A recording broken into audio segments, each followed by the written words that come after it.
We are just over a month from the Meta Connect event where we're hoping for the Quest 3 announcement, launch, and we're getting more and more details the closer we get. The newest one is it looks like the Quest 3 is going to have a charging dock. It's unlikely this will be an included charging dock because they are trying to keep the price on the Quest 3 low, but eagle-eyed viewers had already spotted there was 3 golden dots on the bottom of the Quest 3. You can see them clearly in the trailer, and these look very similar to the dots on the bottom of the Quest Pro. Now, the US FCC, which has already approved the sale of the Quest 3 and the Quest 3 Touch Plus controllers, has now approved a dock. This dock would likely be an accessory that would be sold on the side of the Quest 3. It would not only charge the headset, but it cites that it would charge the controllers too, potentially with wireless charging. This is very possible as we've already seen some docks for the Quest 2 that replace the batteries, replace the battery doors, and then wirelessly charge from a dock. Personally, I find this to be a very exciting detail because I really like a charging dock that keeps my Quest ready to go, controllers ready to go, and I just never have to worry about whether batteries are low, I need to replace them, or if my headset's low when I start playing. That said, Meta accessories in the past that have come out with headsets have been very pricey. So what do you think? If they make a Quest 3 dock, how much will it cost? I wouldn't be surprised to see it cost an extra $100 or even more dollars alongside the Quest 3.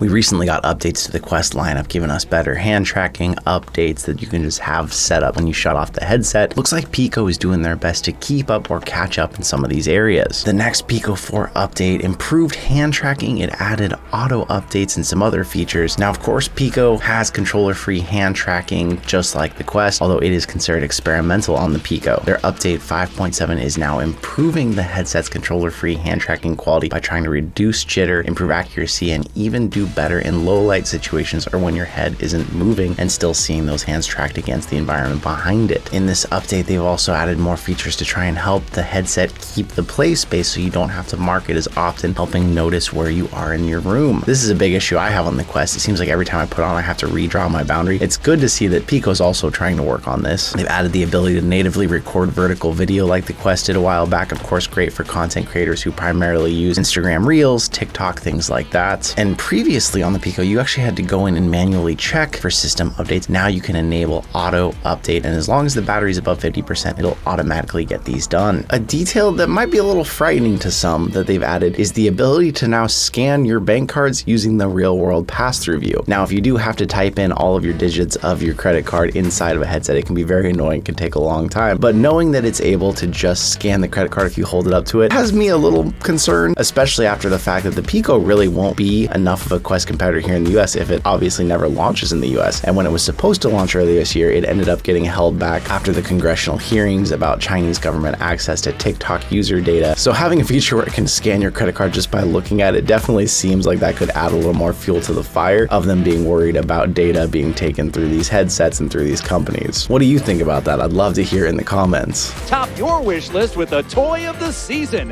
Happy Asking Panda. His eyes light up when he's happy or when credit cards are held in front of him. We've known for a while that Samsung was working on their own XR headset, and we have even reported before how it was going to be handled potentially with Android software, and that they actually delayed and decided to potentially make upgrades to it once the Apple Vision Pro was announced because it looked like it was just going to be too much better. This week some leaks came out, but since have been pulled already, saying that there were some discrepancies. So a lot of these are considered rumors, speculations, or the leaks that they originally had and for some reason had to be pulled. So keep all of that in mind with this. What we do see here is images of some sort of prototype from Samsung. The prototype has 4 tracking cameras similar to the same spot the Quest 2 has them, but it's using pancake lenses, of course, to get a much more thin headset style, similar to like the Quest 3 or the Pico. On the front, it looks to actually have dual RGB cameras for better color pass-through and a depth sensor, all similar to features we're seeing on the Quest 3. OLED micro displays, and actually using Samsung's own chip instead of a Snapdragon like we see in most of the other headsets. The Samsung Exynos 2200 chip would put it more powerful than the Quest 2 or the Pico 4, but less powerful than the Quest 3 that's coming soon. This chip was known for issues though with overheating and high power consumption in the smartphones it was put in. Might be a real issue for a VR headset. The website had also claimed that it didn't have controllers and that this would be a fully hand-tracked headset. One more reminder, again, this article was pulled, so some of this information may have been speculation. This is just a little bit of leaks to give us a taste of hopefully what's to come with Samsung, but no official news. And with all that, it said the price was supposedly coming in between $1,000 and $2,000. Whether this information can be fully trusted or not, it's exciting to see that more people are stepping in. Samsung's been kind of in and out of the VR industry, different Windows mixed reality headsets, and of course the Gear VR that they partnered up with Oculus to make. So I'm excited to see Samsung come back in, but I'll keep you posted as we get some more reliable information, hopefully in the coming months, although we may be having to wait even until next year when Google announces more about this headset. We've seen a lot of advances come to VR headsets over the years between better lenses, smaller form factors, and higher resolutions. There's an imaging company, HoloLens, that's releasing a trial plugin that they actually claim can give headsets a better sweet spot without changing out the lenses. This is used through the calibration of the eye tracking and changing the light that the headset is giving out through each pixel before it reaches the lenses, and then making it look better to our eyes on the other side. This is going to get a little technical, so bear with me here. Basically, right now, if you have a VR headset and you've seen when you look into it, there's always a part of the lens usually centered right in front of your eye where things look good. But if you look at the same object and turn your head far enough to where it's at the edge of the lens, it's fuzzier, there's artifacting, blurring, and issues that will make it harder to see. That's why we talk about the sweet spot of a lens, and some headsets have such small sweet spots that it can be really hard to enjoy it because you can't move your eyes around them much. You have to learn to really move your head more to focus on what you're looking at. This plugin that can only work on headsets that have eye tracking would change the pre-processing technology, giving it a better resolving power and opening that sweet spot up bigger. What this is basically doing is making the final image your eyes see sharper without actually having to change out the headset, just by bearing in mind what it's going to change when it goes through the actual lens, whether that pulls out too much blue, too much green from the actual pixel, and you see kind of a haze around text on white. This can account for that ahead of time, fix that, making the whole picture look clearer. This is very different to the more common term that you've likely heard of, foveated rendering, where eye tracking watches where your eyes are looking and then puts the best possible graphic fidelity where your eye is looking. Similar to that, this is using real-time calculations as it's seeing your eyes move around, but it's not changing the graphical fidelity, but the light of the actual pixel and the way it's going to come through so that your eye sees it the best possible way. We've seen other forms of almost trickery, you could call it, on other headsets like the PSVR or the Samsung Odyssey Plus, where they put in light diffusion layers so that as light came out of each pixel, the magnifying of the lenses wouldn't allow you to see that screen door effect as much between each pixel. It would blur the light a little bit. This often resulted in blurrier images overall, but less of a screen door effect. This is an interesting thought process here for the future of eye tracking outside of what we've already seen it improve for headsets. The plugin right now is a proof of concept and is going to be available till January of 2024, at which time the company is then hoping to actually start licensing this to the headset makers to use on their headsets to improve all image quality for them out of the box. These are exciting steps to see how VR can continue to get better as we see more and more eye tracking on headsets, but as it seems the Quest 3 isn't going to have eye tracking, this is kind of disappointing, as it may be another generation for the Quest lineup before we see something like this be able to make its way over and be used.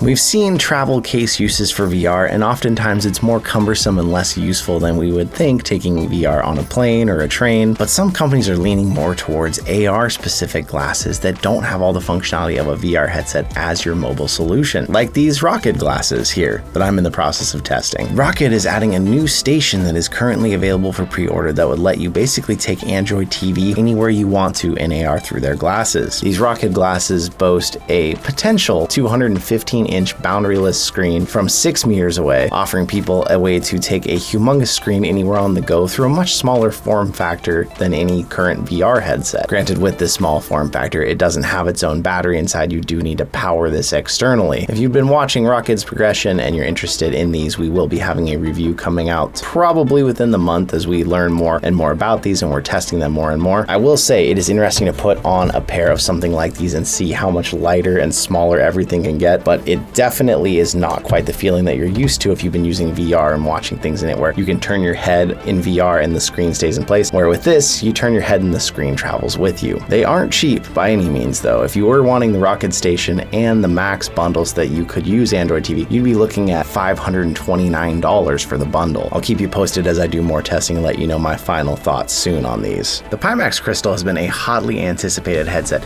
not just because it's one of the most graphically high-end headsets for PC players, but that it actually has a Snapdragon XR2 processor, battery capable, and can be used as a standalone headset as well. Interestingly, they've got some changes to this that are possible where you can switch out the faceplates on the front of it, making it into different types of headset. Currently, the way it ships, it uses inside-out tracking just like a Quest 2, but you can order and switch out the faceplate on the front of it to have lighthouse tracking tracking, just like a Valve Index. This new Lighthouse faceplate design is going to be sold for $200. That's on top of already paying about $1,900 for a Pimax crystal setup. But so far in testing, they're saying that this has sub-millimeter levels of tracking, meaning it's extremely accurate to your head and any little movements it makes, of course using those Lighthouse trackers. Pimax has also promised there will be RGB cameras for pass-through as a different faceplate that can be swapped out too. It's interesting to see this faceplate front technology taking off, especially as we saw the Valve Index had that USB port on the front that never really got utilized that much, but we're seeing headsets take it a step further. We're a long ways from having a review out for you on the Pimax. We've got a lot of testing and stuff to do, but I will say so far it's interesting to see how the Pimax Crystal feels like a PCVR headset with standalone capability, where the Quest 2 all felt like standalone headsets with PC capability. So I dropped the question to you, what do you think? Have you been following this at all? Do you care at all about a headset that's more specifically for PC but has these capabilities? I'd love to know in the comments. A lot of big stuff in the VR world as usual. We're keeping you posted here week after week. We're out here keeping you posted on what's going on in the VR world, and we have some more trips coming up, hopefully to take some VR out and share it with you like we did with VR Zone recently. So if I'm out there, I might be in Denver next month,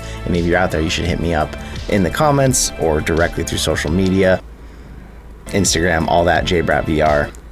But thank you once again for being out here with me and apparently Willow today, who's been a pain in my butt. But thank you, and I will see you in another reality.